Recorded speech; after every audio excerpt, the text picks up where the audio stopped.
जय हिंद साथियों, जय श्री राम, जय बजरंगबली, हर हर महादेव।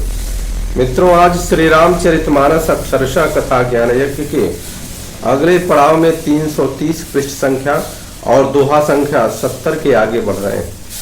और पिछले दिवस में हमने देखा था कि किस प्रकार से प्रभु श्री रामचंद्र जी भैया लक्ष्मण को समझाते हैं कि आप यहीं रह जाइए, लेकिन भैया लक्ष्मण इनकी कोई भी बात उनको समझ में नहीं आती है।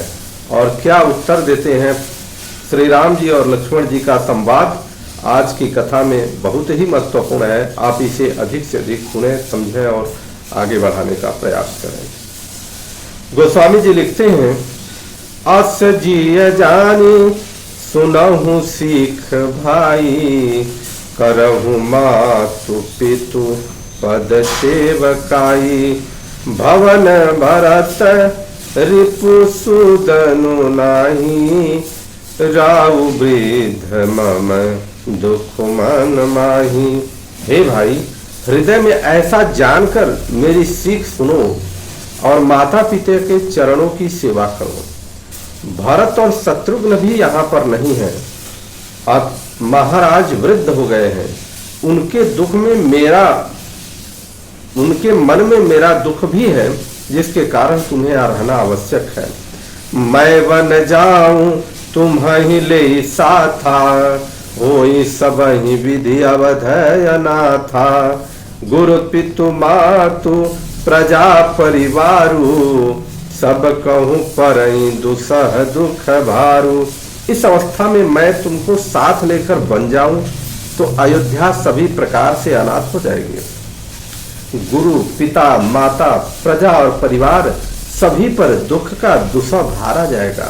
अर्थात आज ये ऐसी स्थिति है कि तुम्हें मैं वन लेकर के नहीं जा सकता। ऐसा हमारे प्रभु श्री रामचंद्र जी लक्ष्मण जी से कह रहे हैं।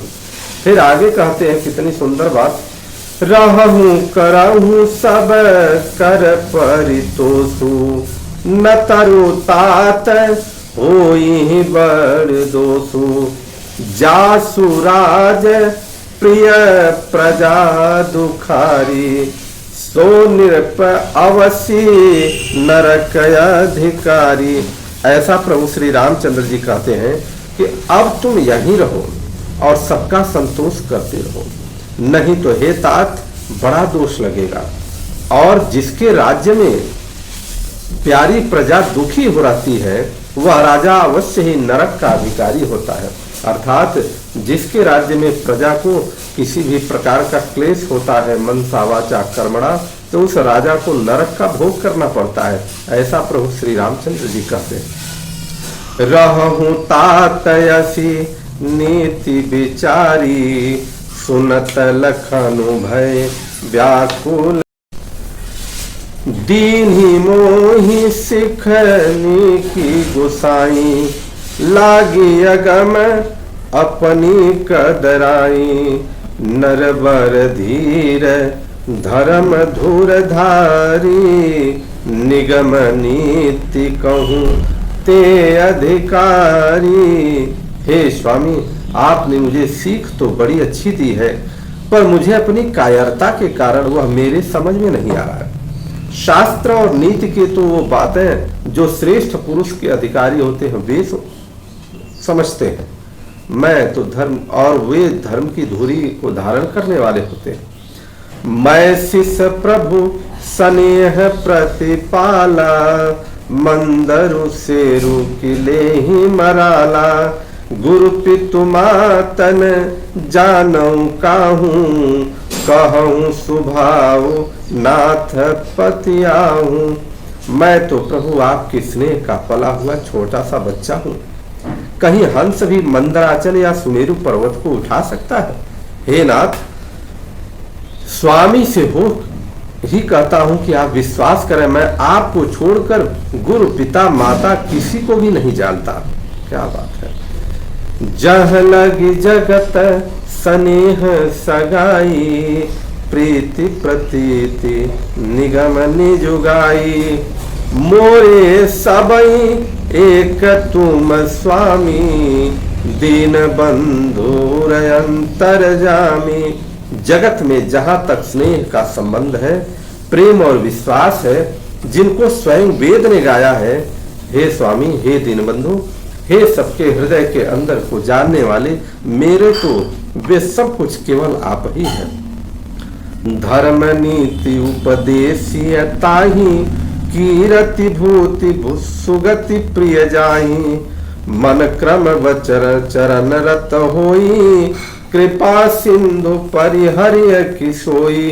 धर्म और नीति का उपदेश तो उनको करना चाहिए जिसे कीर्ति, विभूति अर्थात ऐश्वर्य या सद्गति प्यारी हो, किंतु जो मन, वचन और कर्म से चरणों से ही प्रेम रखता हो, हे कृपा सिंधु, क्या वह भी त्यागने के योग्य है? करुणा सिंधु सुबंधु के, सुनि मृदु वचन विनीत, समझाए उरलाई प्रभु, जानी स्नेह सभीत। दया के समुद्र श्री रामचंद्र जी ने भले भाई के कोमल और नम्रता पूर्वक वचन सुनकर और उन्हें स्नेह के कारण डरे हुए जानकर हृदय से लगा लिया। बोलिए प्रभु श्री रामचंद्र की जय। आगे कहते हैं, मागहु विदा मातु सन जाई, आवहु बेगी चलहु बन भाई, मुदित भये सुनी रघुबर बानी, भयउ लाभ बढ़ गई बड़ी हानि। हे भाई, जाकर माता से विदा मांग लाओ और जल्दी बन को चलो। रघुकुल में श्रेष्ठ श्री राम जी की बाणी सुनकर लक्ष्मण जी आनंदित हो गए और बड़ी हानि दूर हो गई और बड़ा लाभ हुआ। हर्षित हृदय मातु पही आए, मनहु अंध फिर लोचन गा पाए, जाई जननी पगनाय माथा, मनु रघुनंदन जानकी साथा। वे हर्षित हृदय से माता सुमित्रा जी के पास आए, मानो अंधा फिर से नेत्र पा गया हो। उन्होंने जाकर माता के चरणों में मस्तक नवाया, किंतु उनका मन रघुकुल को आनंद देने वाले श्री राम जी और जानकी जी के साथ था। पूछे मातु मलिन मन देखी, लखन कहीं सब कथा विशेषी, गई सहमी सुनी बचन कठोरा, मृगी देखी दव जनु चहोरा। माता ने उदास मन देखकर उनसे पूछा और लक्ष्मण जी ने सारी कथा बता दी कि हम अब अपने भैया प्रभु श्री रामचंद्र जी के साथ वन को जाना चाहते हैं और उन्होंने मुझे आदेश दिया है कि आपसे अनुमति ले लें, मैं इसीलिए आपके सामने आई हूँ। यह बात सुन करके ऐसी सहम गई माता सुमित्रा जी कि जैसे हिरनी चारों ओर वन में आग लग गई हो और देख करके सहम जाती हो। लखन लखे भा अनरथ आजू, एहि स्नेह बस करब काजू, मागत विदा सभय सकुचाही, जाई संग विधि कहीं की नाही। लक्ष्मण ने देखा कि आज अनर्थ होगा है, ये स्नेहवश काम बिगाड़ देंगे, इसलिए वे विदा मांगते हुए डर के मारे सब चाहते हैं।